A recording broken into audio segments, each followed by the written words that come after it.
Okay, good. So here I want to do a quick demonstration of the New West Technology Auto Restock program.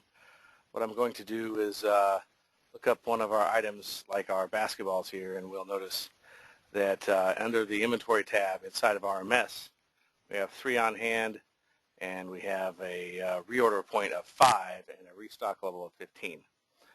So that's one item that we'll see participate in this auto restocking program. One of the other program items that we'll see in here is our sweet banana chips. Again, if we look at the current inventory levels, I'm -3, so at below 5 I'm supposed to order and restock up to 25. So let's go ahead and take a look at how this auto restock program will suggest a new reorder point for reorder points and restocking levels. So I'll go ahead and load up the auto restock program. Come in here and create a new session. I'll use Fabricam as my supplier. I'll say I want to look at the last year's entries and then say OK.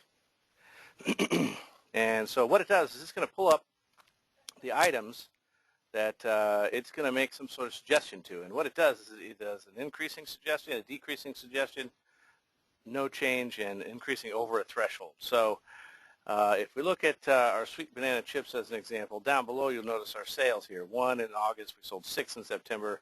October was dry. In November we sold 15. So what it's going to do here is it shows we have 22 items been sold in the period that we looked at. We have -3 on hand. Our current restock is set to 25. But in light of how many that was sold in October, so on and so forth, it's going to set a current restock of 2, effectively changing a decrease of -23 from this 25 level. So then if we look at our footballs, we'll notice we have 18 in sales, -2 available. We don't have a restock setting for it, so it's going to go ahead and suggest that we have 2 set in there, and then it makes our baby dolls look like they're pretty good. So we have 1 at hand, or have 1 unsold with negatives and restock of 2. So that should give us a pretty good idea. And what happens is if I choose to, I can go ahead and make these changes and say, no, I'd like this to be 3, so I can override these. You'll notice as I scroll through the items, down below here there is sales history for the last 13 months per month. So it gives us a nice graphical way to see the progress that any given item may be making, and then ultimately allow us to change these. So right now what I'm going to do is I'm going to go ahead and say OK, and it's going to confirm. It's going to ask me to add an item. So let's pick an item that's not for this supplier and see what happens. Okay, well here's another item. It's for a different supplier, but we got to hold it, add it in there. So what we do here at this point is once we get it to the point that we are going to approve it, we say go ahead and review and reapply.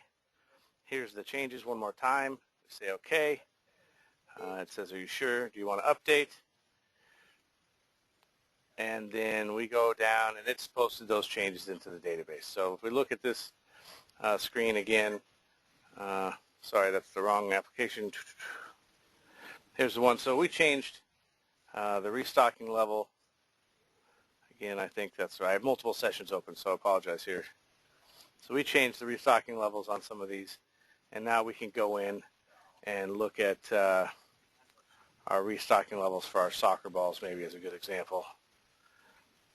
And we see that now the new restocking level is set to 2 with a minimum order of 1. So at this point, now we can go ahead and use the built-in Microsoft auto generation of a PO based on restocking level, and it should be fairly accurate with what our expectations against our prior sales are. So hopefully this is helpful, and I'm going to go ahead and shut this down and email it off to you. So please email with any questions. Thanks for your interest in New West Technology's Auto Restock program.